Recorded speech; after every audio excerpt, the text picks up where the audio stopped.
Welcome to episode 170 of The Route. The Route is a glorified coffee chat and podcast form that takes you from A to B with a new guest every episode. As always, I'm Christopher Nascimento, and let's get started. Before we begin, just a couple things to cover as per usual. First, if you haven't already, follow the podcast, subscribe to the podcast, rate 5 stars, whatever you need to do. Take the time to do so as it allows the podcast to grow a little bit easier. We're on all major podcasting platforms, so that's Apple Podcasts, Spotify, Google, Amazon, I believe 6 others as well. And then when you're on those platforms, feel free to do those actions I mentioned earlier. And with that as well, we also have video podcasts available. You can watch on Spotify now, if I'm not mistaken, too, but also on YouTube. And for the YouTube, you can just simply write The Route Podcast will be the first result there, or simply search the username at The Route Cast.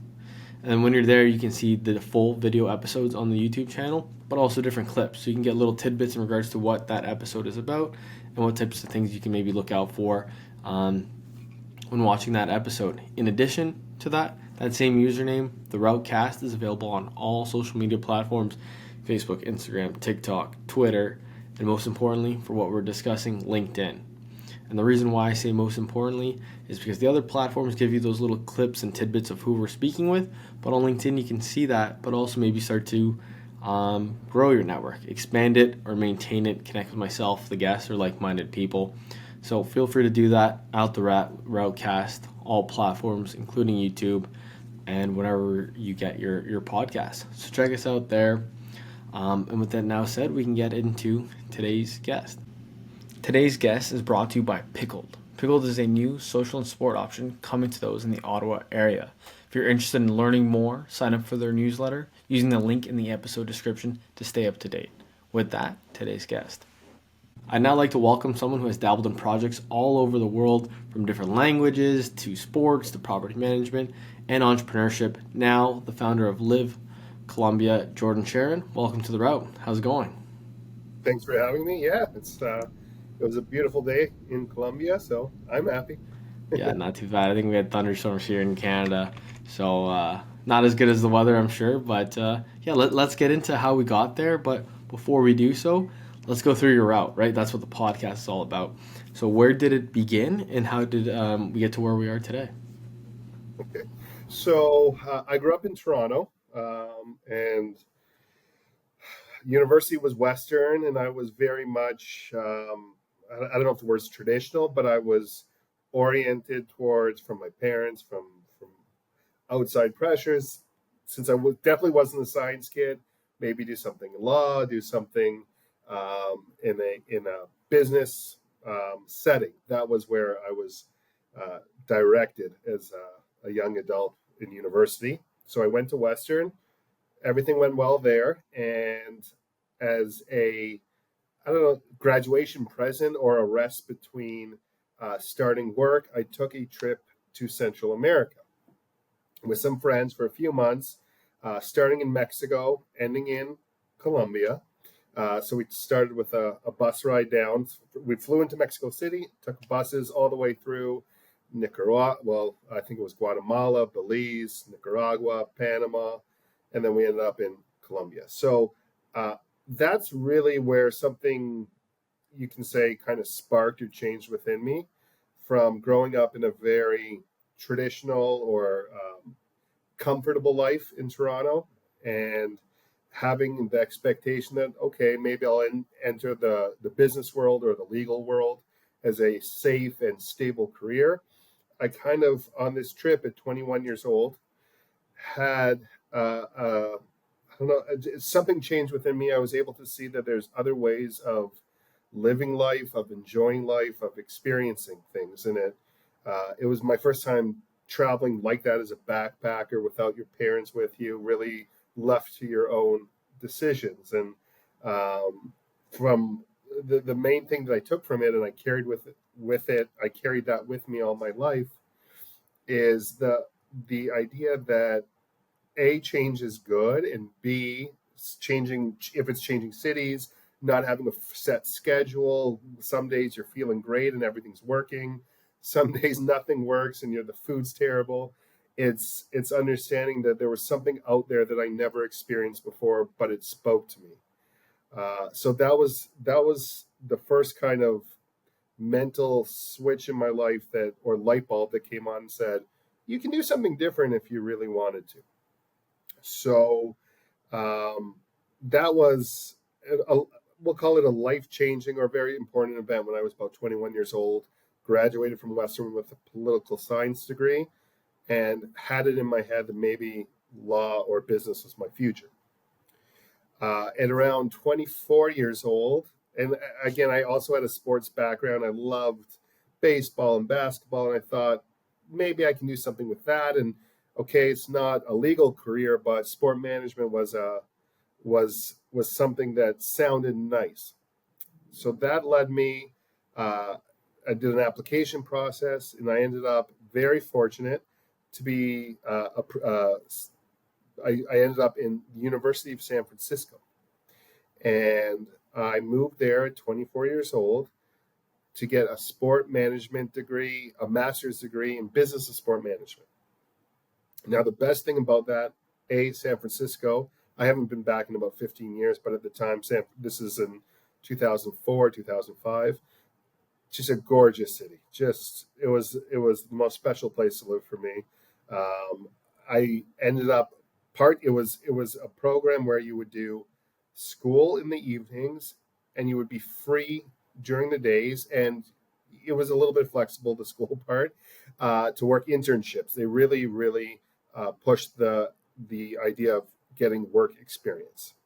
So I ended up having a number of cool job experiences. One as at the sport department for the University of San Francisco, or the sports media department, which meant I was working for the women's soccer team, the men's basketball team. They're called the USF Dons, and that was my first taste of working with athletes, with coaches, going on flights with the teams. We went. I'll never forget. Pepperdine University is the most gorgeous university, gorgeous campus in the world. It's in front of the ocean. It's just spectacular, and I had the fortunate opportunity to do the media relations for the team, for the soccer team during my time there.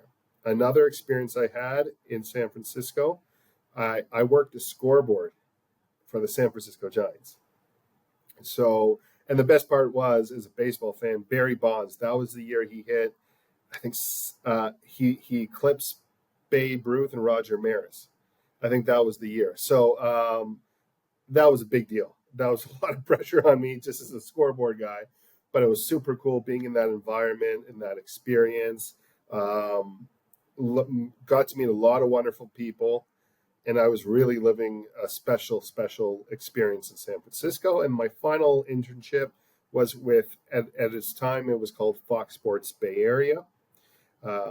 And that was more, again, media relations, preparing notes, preparing the media relations department with their materials, going over not game film, but I remember watching the San Francisco the Golden State Warriors playing the old tapes and having to mark at what moment in time were the commercials, were the different forms of advertisement, and having to catalog it.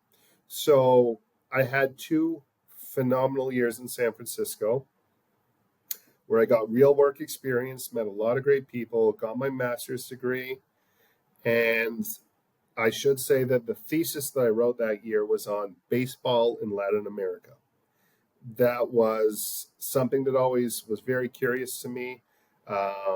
Why are there so many amazing players from the Dominican, from Venezuela, and from Cuba, but not from Colombia, on the coast of Colombia? It's the same demographic or culture of people, so genetics. So why wouldn't it be there? And it turned out to be a mix of politics, my thesis, and sports, because a lot of it had to do with in the 1990s, and Colombia was not safe. Venezuela was safe, and it was very interesting that baseball used to be invested in Colombia, and they stopped and they went all in on Venezuela because that was the new frontier. Colombia was not safe. And I thought, hey, wouldn't that be neat if I owned a baseball camp in Cartagena, Barranquilla? If you look at the map, it's on the coast in front of the sea, Caribbean Sea, and Shakira is from there, so that maybe might make some people more familiar from Barranquilla. So that's a big baseball culture. So in the back of my head, as I graduated from San Francisco, I always had this experience, my few months in Central America and Colombia, the idea of baseball in Colombia. It was something that it's like, you want to do what you're told and get over your stop dreaming and do what's mature and responsible. So, anyways, I had this dream and I kind of kept it inside of me, and I ended up, when I returned to Toronto, getting a job with The Score. It was a television station that did sports highlights. I lasted, I think, 3 weeks before they fired me. I don't think I even made it to a month. And I'm a serious guy, so I would show up on time. I would try, but I learned there that there's a huge gap between what you learn in school and the real life. So a lot of wonderful things you learn in school, but it's theory. When it comes to being at work, it's a different rhythm.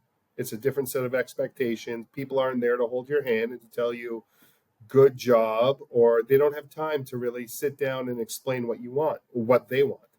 So in those 3 weeks, I never got a full grasp of their expectations. I never obviously met their expectations, and they had no time for me. So within 3 weeks, I was in and out. I think before I even got my business cards or a phone. So that was my experience in my first job experience, professional job experience after university, and it was a big kick in the ass.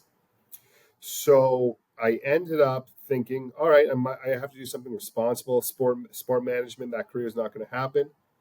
I ended up getting work through my family through the family business in property management.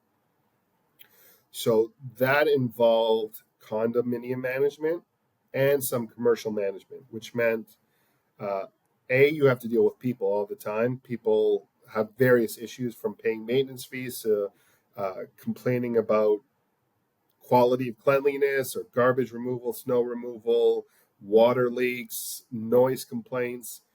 I found the entire experience to be really interesting. I lasted there in that position, I would say, from 26 or 27 until about age 35.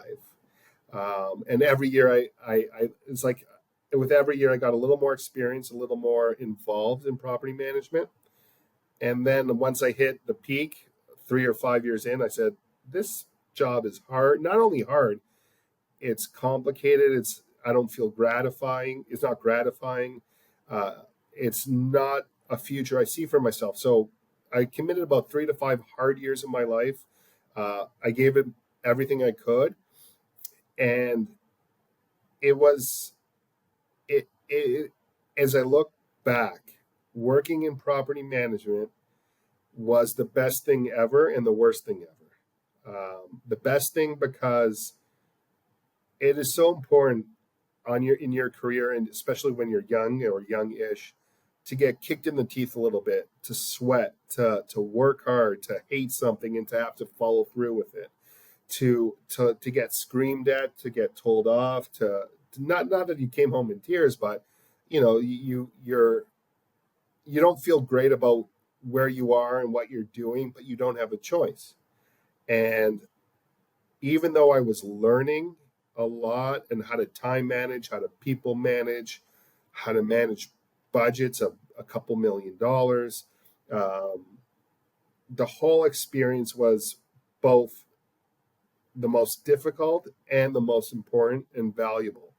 So I look back at those years with that mixed feeling of, I learned so much, but I never want to do that again. So along those 7-8 years, I decided I wanted to get my real estate license. I could start feeling that I was already looking for something else within the real estate field, and getting your real estate license in around, let's say, 2010 in Canada, in Toronto, was like I don't want to say license to print money, but it was a great opportunity if you were smart. The real estate market was just, I could see it working in the real estate industry, how people who were, I would consider not that brilliant, purchasing a condo, 2 years later buying a house in wonderful areas of the city. And I said, if they can do it, I'm going to do it. And so I got my real estate license, and at the beginning, it was for me. It was for my purposes, my curiosity.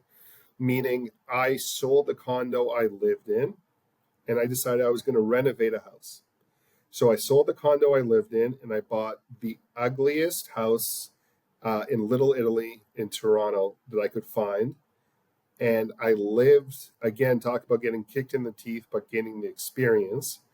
I lived what it was about the 10-month renovation. Through the renovation, I had no other option. I had no other house. I couldn't afford a second house to rent or condo while I renovated this house. And I did everything wrong. I renovated from the basement first, and then by the time I got to the kitchen and to the master bathrooms, I already spent so much of my budget on the silly basement. So again, experience. It's okay to fail. It's okay to make mistakes one time, maybe two times. So lived through this year through the housing renovation, and wasn't easy. There were nights where we had no plumbing, so I had to have a empty water bottle beside me, and various, obviously, doors left open in the middle of the night, and you hear the door and you're like totally scared out of your mind because a contractor left the basement door open, and you don't check the basement right away, and then you just hear the wind knocking the door, and the raccoons. It was a whole experience. But the point again was, it was hard, but it was worth it. And I learned, and I made, I don't know, let's say $25,000 from the whole project. And I would have made easily $100,000 if I knew what I was doing. So I often say that was my master's degree in construction, was that year. That cost me whatever it was, 50 or 70,000. It cost me a lot of money, but I got a perfect education. So the next project I did, and I jumped right back into it. I was hooked because it was creative work. It was a very interesting process because you have to identify the house. You have to do your study to make sure you can, how much money to build, how much money to carry the house. So you have hard costs, which are renovation costs, materials, labor, permits, and then you have soft costs, mortgage payments, electricity, utility bills, so on and so forth. So anytime you do a renovation or a house project, you really have to manage these budgets. Plus, I don't have, the prices in Toronto were rising in the real estate market.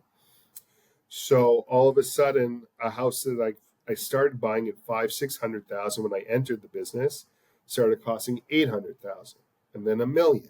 So at one point, maybe I could, with the sale of my first condo, afford to buy a home and the renovation. I now had to seek a partner, seek financial assistance from private loans, because the TD Bank or RBC or CIBC would give me the mortgage on the house, but then I have the construction, which is a couple 100,000, could be 400,000.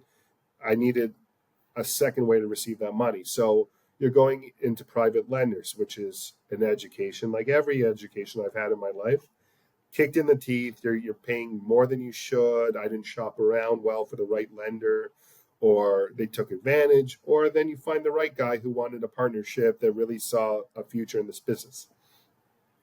So I was fortunate over, from my mid 30s, every year I did a house rent from my early, I would say actually more towards my early 30s, mid 30s. I would do a house renovation. I'd sell a home. I single guy, mostly. So I would time it as best as I could so I could get away in the winters. And for me, it was always, I was heading to Colombia or Mexico or warm countries. Could a few times in the Philippines and Thailand, just trying to live on the beach and stress free. And the thought of marriage and family was not that high on my list of priorities. I was working for myself. The real estate market was all in my favor, and things were good. And then, of course, at 35, 36, I traveled to Colombia, and that's where I met my wife.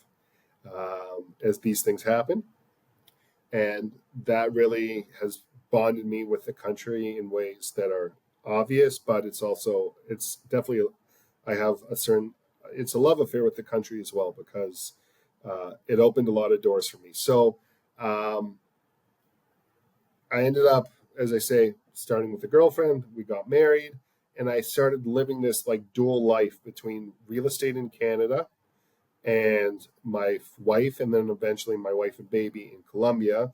We waited for, there's passports, there's a process of we didn't move 1, 2, 3 to Canada. And I kept going in a long distance marriage relationship, back and forth, and working in the real estate market. The prices, as I alluded to, of homes and construction costs and private loans, every type of loan, was rising. So what I used to be able to do easily became a real nerve-wracking experience, until the last home, again, with buying it at high prices, cost of renovations. I didn't make a lot of money. It was pretty much negligible on the last project, and this was a couple years ago. I said, that's it. I stuck to being a realtor, commissions.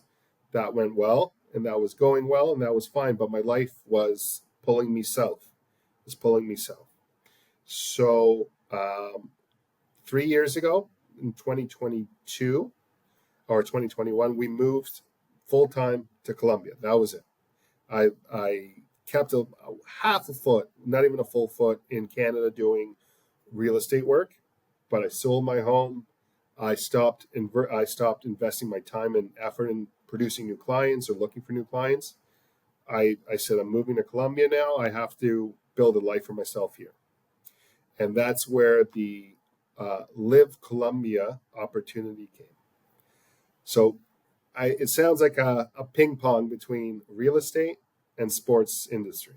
And I think that logically would be a summary of my route. I live in a country club in a gated community where I have a golf cart, and any time of any day that I want, I can jump in my golf cart in about 3 minutes, 5 minutes if I drive slow. I'm on the golf course. I have a membership, obviously, that I have to pay monthly, but it's about $5 Canadian to get on the course, which is incredible. Now, I'm a little spoiled. I like to have a caddy with me so I don't have to run back and forth for my clubs, and sometimes I lose the ball. So I don't pick up the ball well. So, and I'm terrible at golf, even though I love it. So it's a great life here. And I thought, you know what? Specifically in the city where I am, it's called Bucaramanga. No one's heard of it. No one outside of Colombia has heard of it. And it's a gem. It has obviously the weather, the nature, some of the freshest, best food you're going to ever find. Mountains, so there's no ocean, but there's rivers all around, so great for swimming, and just an amazing culture and amazing people. It's how I remember growing up in Canada in the 80s. It's very innocent, very polite, and I'm so happy here. And I thought, you know what, let me try and bring North Americans to specifically my city in Colombia to play golf, to eat well, to vacation well, because enough people have heard of Cartagena or of Bogota or of Medellin, but where I am is a real experience, something different, and it's authentic, and I want people to explore. So I've developed a golf and travel business. It's what I'm working on right now. I've been going on it, or I've been pushing it since October, November of 2023, so only 6-7 months. And I'm getting kicked in the teeth a little bit, and I hope to come out a better person like I have in my other experiences. Yeah, no, So that no, that was perfect. Thank you for sharing, and yeah, you did a great job sharing your route there. And there's some things I want to cover as per usual with each guest, but kind of going back to the beginning, and then we'll focus on where you're at now. I wanted to start with that initial trip you kind of took after yes, graduation, right? Going down south and kind of exploring, and you kept referring to, let's say, that spark, or even let's say this enlightenment that you might have had. Do you know, yeah, like, is there maybe something specific that you can realize, or like that moment? Because I find something with a lot of these routes that I do with different guests, it seems like everyone hits like this fork in the road where they have a plan in their head. Typically, let's say in university, I'm going to be a lawyer, I'm going to be an accountant. Then something happens, and they're like, whoa, I don't know if this life's for me. Do you remember if there was something specific that went, wow, like, I need to decide if is this actually the life I want to go down, or is there's a new path that I just realized? so there's two moments in my life. There's a few, but there's two or three that I'll share that kind of really reinforced my feelings. One is, like I said, I had a pretty mm, traditional um, childhood, and the expectation was I had to do well in school, and then I had to get a good job. So on this trip to Latin America, I think I remember exactly. I was in Nicaragua with a couple of my friends, and we're sitting on the beach. And one of my friends said earlier in that day, when he was out at the market, he met an older guy from France, and he invited him to come have beers or spend the afternoon with us. And I got to know him, and we're now 20 plus years later. He's still one of my best friends, this man from France. And he was a couple years older, and he basically said, he laughed at us because his life was so different from these three like very insulated, um, well, you can say soft Canadian boys, and he was just saying, why are you committed to already being a lawyer when you're 23? He said he works with his father. They own a few properties. He doesn't want anything more. He gets his income off the rent. He doesn't want an alarm to wake him up. He doesn't want anyone to tell him where to be and what to do. He wants to control his life. And that's always kind of stuck with me, that the best quality of life for me is me being in control. So I really dedicated my life to finding a path. Of course, there are moments where you have to cede control, you have to listen, you can't always um, think you know best. That's not what I'm trying to say. What I'm trying to say is that it really spoke to me about, if you have the opportunity to be in control, to dictate how your day will be, strive for that. And I really have based so many of my decisions not necessarily on what the salary is, or what some my mom's expectation, or a girlfriend, or someone else's expectation. I fell into the philosophy of doing it my way. And that was through that conversation with this gentleman from France who had a significant impact. Now, it doesn't mean it's easy, and it doesn't mean you can do it right away. As I said, another moment that kind of the light bulb came on. I was deep into my career in property management, where I thought this was going to be the next 30, 40 years. And I kind of gave up Colombia and Latin America and any thoughts of my trip as a graduated student 7, 8 years ago. I already kind of suppressed that feeling. It was 10 or 11 o'clock at night in February, and I came out of a condo board meeting where I was either being screamed at the whole time, or told what I was doing wrong. And it wasn't I wasn't feeling wonderful about the meeting, but it was normal for the job and for the industry. And I came out at late at night, hungry, in a suit, like wearing formal shoes, and it was snowing like crazy in February, and I had to start, scraping the car windows off the ice and the snow, and like digging myself out. And I just, what is this? This is so far from what I really wanted for myself back in my, we'll call it youth, that trip after graduation. And I really everything I did since that moment in the snow after that meeting was how can I regain control of my life and take advantage of what I feel is someone who's intelligent, who can make good decisions, and that's really the spark that ignited me again. Yeah, no, that makes a ton of sense. And I think maybe one of the other things that you said that kind of touches on the same type of theme, and I think it's these big like learnings that you kind of touched on that kind of stood out to me was in regards to I think a moment you had where you're saying you had to stop dreaming and do what's mature. And I think that's kind of a good balance in regards to what you were just saying. So what was that moment where you maybe had to stop dreaming? I know when you were saying that snow moment, that's when maybe you started dreaming again. But what made you Right. initially stop? So it was more of okay. I remember like I had all my resume on paper was excellent. I had a master's degree. I had some either good internships experiences. I was of age. I was 26 or 27. It was time. It was time, and I was just exhausted of like either needing help from my parents or not being able to do things that I wanted, and it was just time to be mature, to grow up, to make money for yourself, and that experience of getting fired from the score within like less than a month was a wake up call that, like I said, it was wonderful that you have these degrees. It's wonderful that on paper you're a beautiful candidate, but it doesn't matter. At some point you got to produce. At some point you got to be real with yourself, and you gotta demonstrate your capabilities. And I also find that philosophy impacts me today when I hear people saying, I want to go to this fancy school or I want to do this. To me, none of that matters. I don't care. My wife might kill me, but I don't care if my daughter goes to university or not.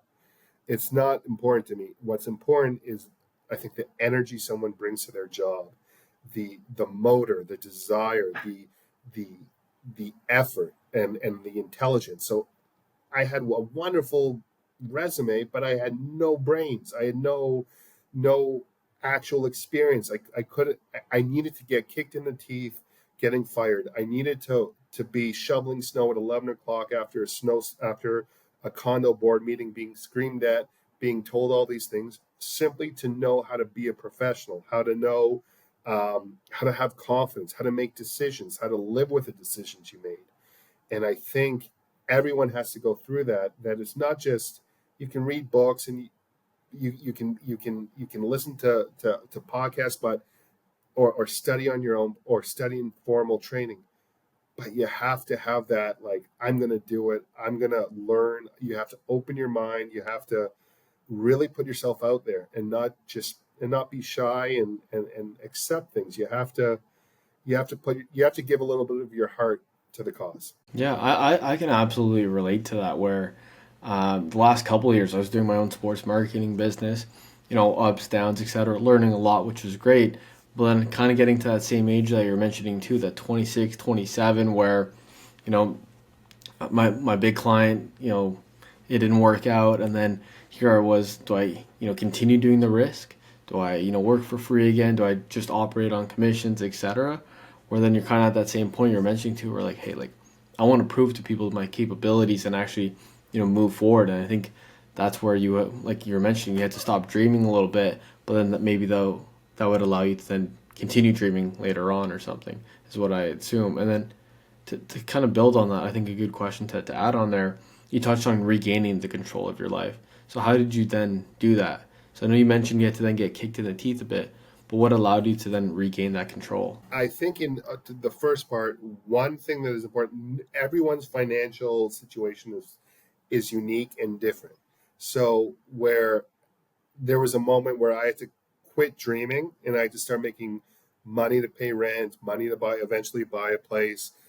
And there was a moment in time, and like I said, for me, that was around 26, we'll say, where it was just time to grow up. That whatever dreams I had about, you know, buying a piece of land in Colombia and running a baseball academy and becoming the next amazing baseball scout or talent guy, it, it was wonderful to dream, but that was it. I if I wasn't going to actually do it and like get on the plane and commit, then get over it, let it go, and start focusing on building yourself, making a career, being a mature, productive person.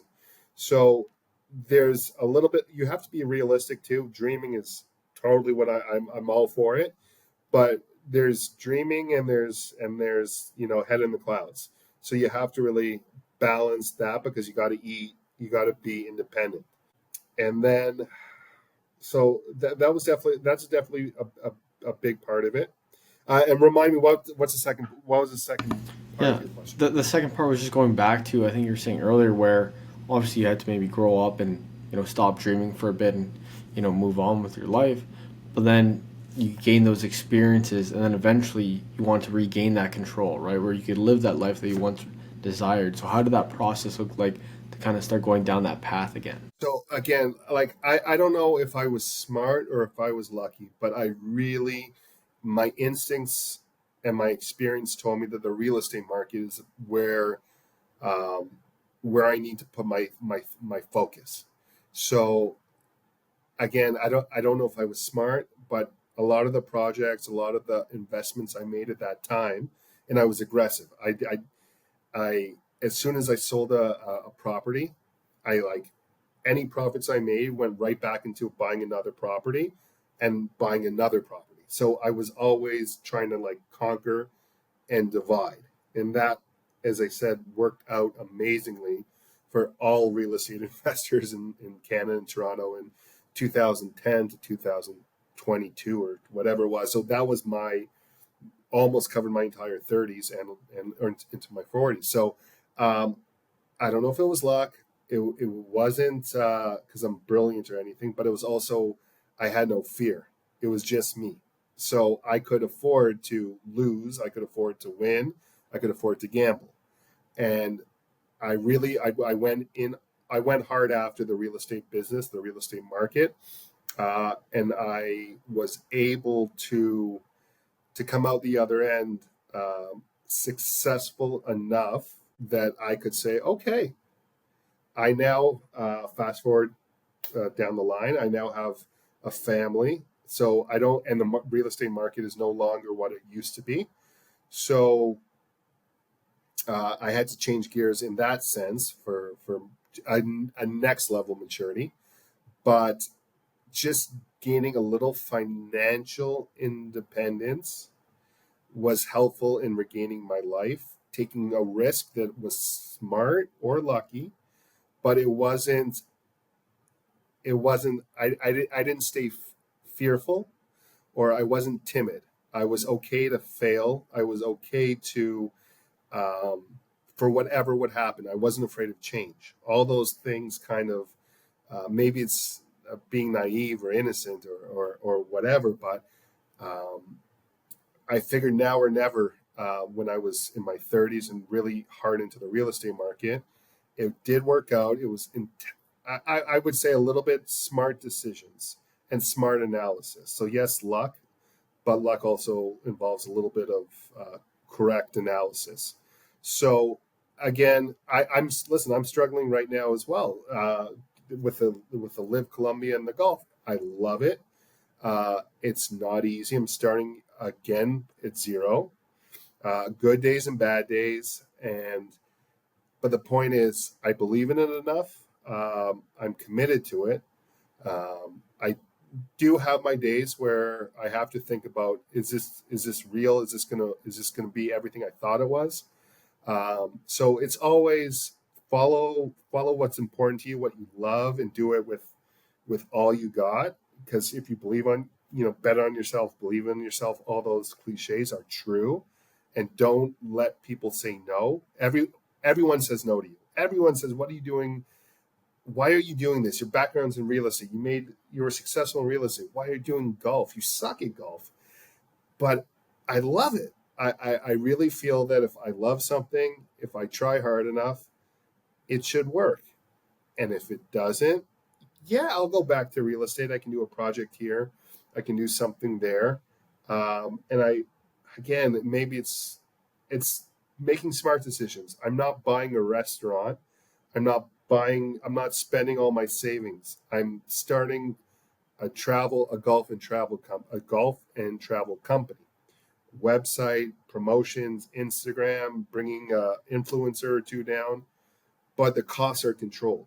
So I guess what I'm trying to say is, yeah, I'm a dreamer. I love to take risks, and that's wonderful. But they're not. They're calculated risks. They're totally calculated risks with an acceptance that if it doesn't work, you'll still be okay. So I think that's kind of a key or a spark or however you want to say it, that follow your heart, believe in yourself, be stubborn. It's easy to give up.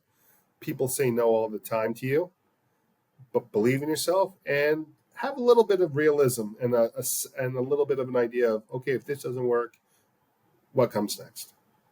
Yeah, no, I think you said it great there. And before we wrap up the podcast, just wanted to learn more about what you're doing now. I know you touched on it with Live Colombia, but if you wanted to maybe expand on that before we wrapped up and got into the final questions, I think that it'd be great to hear a bit more. No, I appreciate that. So, as I said, it's Live Colombia is the name of my business, www.livecolombia.ca. And it's really, like I mentioned, I live in this paradise on a country club. People who love to be active, who love sports, who love adventure, who love nature, who love good food, who appreciate salsa music and Spanish language and the warmth of not only the weather, but of the culture. This is the spot for you. It's unique. It's undiscovered. A lot of people have curiosity about Colombia. It's within reason. It's safe. You can't be looking for bad things. If you are, you won't find it that safe. But if you want a wonderful vacation, not just with golf, but with, this morning today was tennis. So I played tennis on these beautiful clay courts overlooking the mountains. I felt like I was in the French Open today. So I am so lucky that I'm living a dream experience here in Colombia that I want people to come and experience it. It might not be golf or tennis. It may be, like I said, salsa dancing, paragliding, small towns that have a lot of charm and history. This is just a special, special country, and where I live specifically is one of those undiscovered gems, which makes it the best place to be. Yeah, no, that's perfect, and I'm sure a lot of people are going to be searching that up.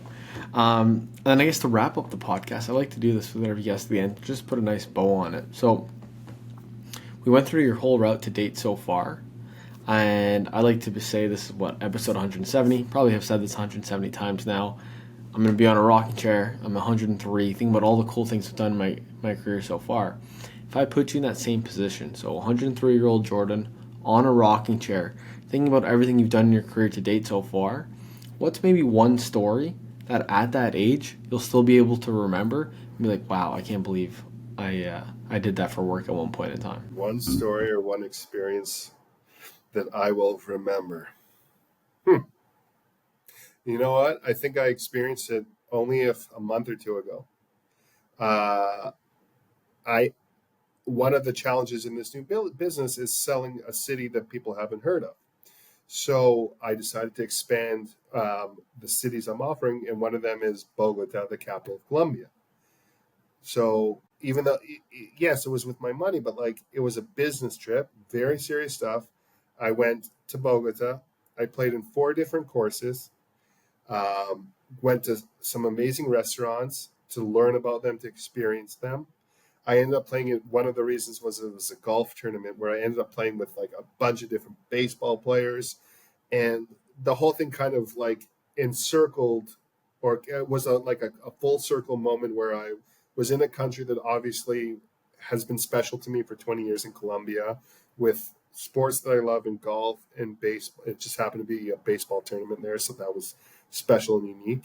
Um, Amazing restaurants, salsa, and it was just like, this is what I want my life to be. Like, you try and you sacrifice and you hope for so many things, and then here I am living everything I want, and all I could say was, I just hope what I'm doing, this golf and travel business will work, because there would be nothing better if I could commit the next 30, 40 years of my life to this business and create memories as I just created for myself. No, I can definitely see the full circle moment of how cool that must have been. And I guess then to kind of encapsulate it all, so you went into the future, 103-year-old Jordan. Let's go back to that, let's say, 16, 17-year-old self about to walk on, Western campus for the first time. Or even, let's say, that Jordan that went on that vacation after university. If you go back in time and speak with that younger self, what's one piece of advice that you've learned so far that if you could share with your younger self and be like, hey, this is something you need to know. I've learned this. It was really good. What would you share with them? Embrace change. Don't be scared. Nothing, you can't control anything. So embrace change. Chaos is okay. It's okay to move countries. It's okay to change jobs. It's okay to take a risk. Chaos is fine. You gotta work your way through it. That's the real life. Change is inevitable. Find a way to succeed from that change. Very important. Yeah, that's perfect. That's why I like asking that question at the end, and I think it's a great way to end the podcast. And Jordan, unless there's anything else you'd like to share, thank you for coming on the route and sharing everything you've done so far. I'm so glad I could be here and have this conversation with you. Thank you so much, Chris. Yeah, absolutely. Well, thank you so much, and that's it for episode 170 with Jordan Sharon, and we'll see everyone next episode. All the best. Thank you.